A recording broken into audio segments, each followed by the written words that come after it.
여러분 매실과 특정 식품을 함께 섭취하면 오히려 암과 당뇨 위험이 커진다는 이야기를 들어보셨나요? 매실, 과연 정말 몸에 좋은 걸까요?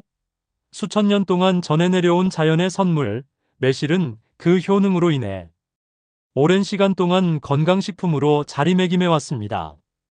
특히 위장이 약해지고 대사 기능이 떨어지는 50대 이후의 시기에는 그 가치를 더 크게 느낄 수밖에 없습니다. 사실 우리가 매일 먹는 음식은 단순히 영양을 공급하는 것을 넘어서 조합에 따라 약이 되기도 하고 반대로 독이 되기도 합니다. 매실 역시 마찬가지입니다. 위장과 간을 보호하는 역할을 하기도 하지만 잘못된 방식으로 섭취하면 오히려 위를 자극하고 혈당 조절을 방해하며 장기적으로는 건강에 부담을 줄 수 있습니다. 그렇다면 우리가 정말로 알아야 할 매실의 진짜 효능은 무엇일까요?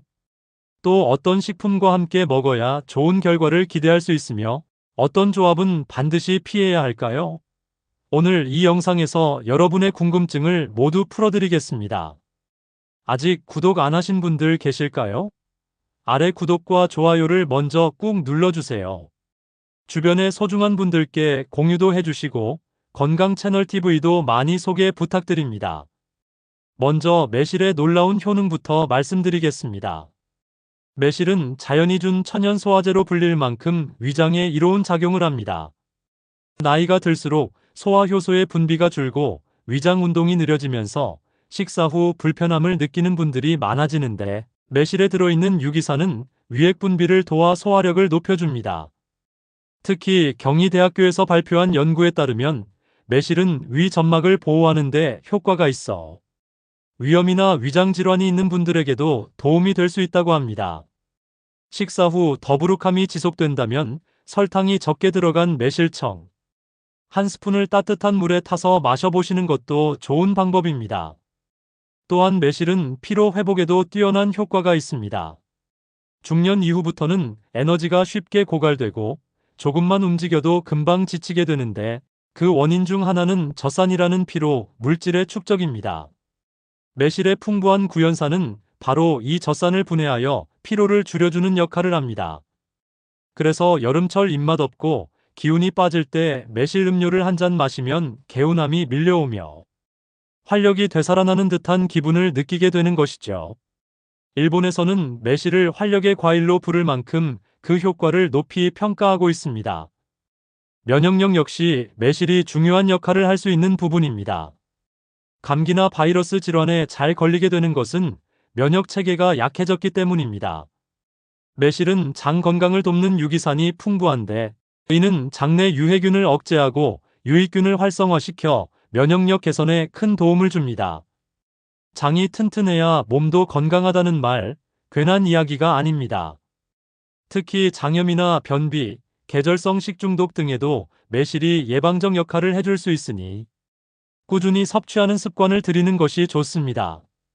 그리고 중년 이후 가장 많이 걱정하시는 것이 바로 간 건강입니다. 술을 즐기지 않아도 간이 피로할 수 있는 이유는 해독 기능이 점점 저하되기 때문인데요. 매실에 들어있는 피클린산은 간 해독을 촉진하고 간세포 재생을 도와줍니다. 특히 매일 약을 복용하시는 분들에게는 간이 과부하에 걸리기 쉬운데 이럴 때 매실이 해독 기능을 도와주는 역할을 하게 됩니다. 다만 간 기능에 부담을 주지 않도록 적정량을 섭취하는 것이 중요합니다. 노화를 막는 것도 우리가 매일의 식단을 통해 실천할 수 있는 건강관리의 한 방법입니다. 활성산소는 노화의 주범으로 잘 알려져 있는데 매실에 포함된 항산화 물질은 이 활성산소를 제거하고 세포 손상을 막아주는데 중요한 역할을 합니다. 실제로 서울대학교 식품영양학과에서는 매실 추출물이 노화 예방뿐 아니라 인지 기능 유지에도 긍정적인 영향을 줄 수 있다는 연구 결과를 발표하기도 했습니다.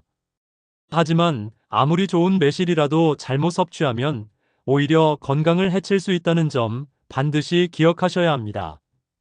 가장 흔한 실수가 바로 매실청의 과도한 섭취입니다. 시중에 판매되는 대부분의 매실청은 설탕과 매실을 1:1 비율로 숙성시키기 때문에 당분 함량이 매우 높습니다. 당뇨나 고혈압이 있으신 분들에게는 이런 매실청이 오히려 혈당을 급격하게 올리고 체내 염증 반응을 유도할 수 있습니다. 특히 공복 상태에서 매실청을 드시면 혈당 변동폭이 더 커지기 때문에 반드시 희석해서 식후에 소량만 섭취하는 것을 원칙으로 하셔야 합니다. 또 하나, 매실과 돼지고기를 함께 섭취하는 것도 주의가 필요합니다. 매실의 산 성분이 돼지고기의 지방과 만나 위산 과다 분비를 유도하고 위 점막을 자극할 수 있기 때문입니다. 위염이나 속쓰림, 역류성 식도염이 있으신 분들은 특히 이 조합을 피하시는 것이 좋습니다. 돼지고기를 조리할 때 매실청을 재료 손질 단계에 활용하는 건 괜찮지만 섭취 시에는 매실과 함께 먹지 않는 것이 바람직합니다. 그리고 의외의 조합이 하나 더 있습니다. 바로 매실과 당근입니다. 당근은 건강에 좋은 채소이지만 동시에 먹게 되면 당근에 들어있는 아스코르비나제라는 효소가 매실 속 비타민 C를 파괴해버립니다. 건강을 위해 섭취하는 매실의 항산화 효과가 무용지물이 되는 셈이죠. 이런 경우는 시간 간격을 두고 섭취하는 것이 해결책이 될 수 있습니다. 아침에 매실을 섭취하셨다면 당근은 점심이나 저녁쯤 드시는 방식으로 조절하시면 됩니다. 그렇다면 매실의 효능을 극대화할 수 있는 조합은 어떤 것이 있을까요? 첫 번째 궁합식품은 바로 생강입니다. 매실은 기본적으로 산 성분이 풍부하고 성질이 다소 서늘한 편입니다. 그래서 속이 냉하거나 위장이 약하신 분들, 특히 찬 음식에 예민하게 반응하시는 분들은 매실을 섭취했을 때 복부 불편감이나 위통을 경험할 수도 있습니다. 이때 따뜻한 성질을 가진 생강을 함께 섭취하면 매실의 찬 성질을 중화시켜주고 위장을 보호하는 데 큰 도움이 됩니다. 또한 생강에는 진저롤과 쇼가올이라는 강력한 항염 성분이 들어있어 매실의 항산화 성분과 함께 작용하면 염증 완화와 면역력 강화에 시너지 효과를 줄 수 있습니다. 특히 위장 점막을 보호하고 소화효소 분비를 자극해주는 생강의 효능은 매실과 조합했을 때 위 기능 개선 효과가 더욱 강해지게 됩니다. 실제로 일본과 중국의 전통 의학에서도 매실청에 생강을 넣어 따뜻하게 차로 마시는 건강 습관이 오래전부터 전해져 내려옵니다. 속이 불편하거나 추위를 많이 타시는 어르신들은 매실 생강차를 꾸준히 마셔보시는 것을 추천드립니다. 위가 편안해지고 체온도 안정되며 소화도 훨씬 원활해질 것입니다. 두 번째 찰떡궁합은 두부입니다. 50대 이후부터는 근육량이 빠르게 감소하고 체내 단백질 대사 능력도 저하되기 때문에 단백질의 섭취와 흡수가 매우 중요해집니다. 하지만 소화 기능이 예전 같지 않기 때문에 고기 같은 동물성 단백질은 오히려 부담스러워질 수 있죠. 이럴 때 부드럽고 소화가 잘 되는 식물성 단백질 식품인 두부가 훌륭한 대안이 됩니다. 여기에 매실이 함께한다면 흡수율은 훨씬 높아지게 됩니다. 매실의 유기산은 단백질 소화 효소의 활성도를 높여줍니다. 쉽게 말해 매실을 먹으면 위장에서 단백질을 분해하고 흡수하는 기능이 더 활발해진다는 것이죠. 두부와 같은 단백질 식품과 매실을 함께 섭취하면 단백질을 더욱 효율적으로 흡수하고 체내 노폐물 배출도 원활하게 할 수 있습니다. 실제로 매실 드레싱을 활용한 두부 샐러드 혹은 두부 부침에 매실 소스를 얹는 간단한 조리법은 맛과 건강 두 마리 토끼를 잡는 식단입니다. 단백질 흡수율이 떨어지기 쉬운 중장년층에게는 특히 효과적입니다. 세 번째로 추천드리는 조합은 바로 깻잎입니다. 깻잎은 예로부터 자연의 항균제라 불릴 정도로 강력한 항산화 및 살균 작용을 가진 식품입니다. 페릴 알데하이드 성분은 장내 유해균을 억제하고 식중독을 예방하는 데 도움을 줍니다. 이와 동시에 비타민 A, C, E가 풍부해 면역력 강화에도 탁월하죠. 매실 역시 장 건강과 면역력 강화에 효과적인 유기산을 다량 함유하고 있기 때문에 깻잎과 함께 섭취할 경우 이중 방어 효과를 기대할 수 있습니다.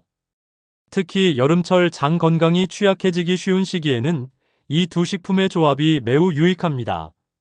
실제로 전통 매실청 담글 때 깻잎을 몇 장 넣는 방식도 곰팡이를 방지하고 발효 상태를 안정적으로 유지시켜주는 데 효과적입니다. 입맛이 없을 때는 깻잎쌈에 밥과 매실 소스를 함께 곁들여 드셔보세요. 새콤달콤한 매실의 풍미와 깻잎의 상쾌한 향이 어우러져 식욕도 돋고 위장 부담도 적은 최고의 한 끼가 됩니다. 그런데 여기서 정말 중요한 점을 말씀드리겠습니다. 매실을 드실 때의 올바른 방법과 시간에 대해서 말입니다. 매실청을 드실 때는 반드시 희석해서 드셔야 합니다. 원액 그대로 드시면 위장에 부담이 될 수 있거든요. 물 한 컵에 매실청 한 스푼 정도가 적당합니다. 또한 공복에는 드시지 마세요. 매실의 산성 성분이 빈속에는 자극이 될 수 있습니다. 식후 30분에서 1시간 사이에 드시는 것이 가장 좋습니다. 하루 섭취량도 중요합니다. 아무리 좋다고 해도 너무 많이 드시면 오히려 해가 될 수 있습니다. 매실청 기준으로 하루 2~3스푼이 적당합니다. 특히 당뇨병이나 고혈압이 있으신 분들은 더욱 조심해서 드셔야 합니다. 혈당이나 혈압 수치를 정기적으로 체크하면서 드시는 것이 좋습니다. 또 하나 중요한 것은 매실청 보관법입니다. 개봉한 매실청은 반드시 냉장 보관하시고 깨끗한 숟가락을 사용해서 덜어내셔야 합니다. 침이 들어가면 상할 수 있거든요. 매실청이 너무 달다고 느끼시는 분들은 직접 만드실 때 설탕 양을 줄이시거나 올리고당이나 꿀을 사용하시는 것을 추천합니다. 맛은 조금 달라지지만 건강에는 훨씬 좋습니다. 이제 계절별 매실 활용법도 알려드리겠습니다. 봄철에는 해독에 중점을 두고 드시면 좋습니다. 겨울 동안 쌓인 노폐물을 배출하는 데 매실이 큰 도움이 됩니다. 여름철에는 피로 회복과 식욕 증진에 활용하세요. 더위로 인한 체력 소모와 입맛 저하에 매실이 특효입니다. 가을철에는 면역력 강화에 중점을 두고 드세요. 환절기 감기 예방에 매실만한 것이 없습니다. 겨울철에는 따뜻하게 우려서 드시면서 혈액순환 개선에 도움을 받으세요. 마지막으로 매실 구매법과 보관법에 대해 말씀드리겠습니다. 매실청을 구매하실 때는 성분표를 꼭 확인하세요. 첨가물이 너무 많이 들어간 제품은 피하시는 것이 좋습니다. 가능하다면 직접 만드시는 것을 권합니다. 청매실을 구매해서 깨끗이 씻은 후 설탕과 함께 담그시면 됩니다. 이때 매실과 설탕의 비율을 8:2 정도로 하시면 당분을 줄일 수 있습니다. 매실을 고를 때는 색이 선명하고 흠집이 없는 것을 선택하세요. 너무 익은 것보다는 약간 덜 익은 것이 좋습니다. 보관할 때는 서늘하고 건조한 곳에 보관하시고 습기가 차지 않도록 주의하세요. 결론적으로 매실은 잘만 섭취하면 위장과 간을 보호하고 면역력을 높이며 노화를 지연시켜주는 자연의 약이 될 수 있습니다. 그러나 섭취 방법과 조합에 따라 그 효과는 완전히 달라질 수 있습니다. 약도 음식도 타이밍과 조합이 생명입니다. 오늘 영상에서 알려드린 정보를 바탕으로 여러분의 식탁 위 건강 습관이 한 단계 업그레이드 되기를 바랍니다. 이 영상이 도움이 되셨다면 좋아요와 구독, 그리고 가족, 지인분들과의 공유도 잊지 말아주세요. 여러분의 건강한 식탁, 제가 끝까지 함께하겠습니다. 감사합니다.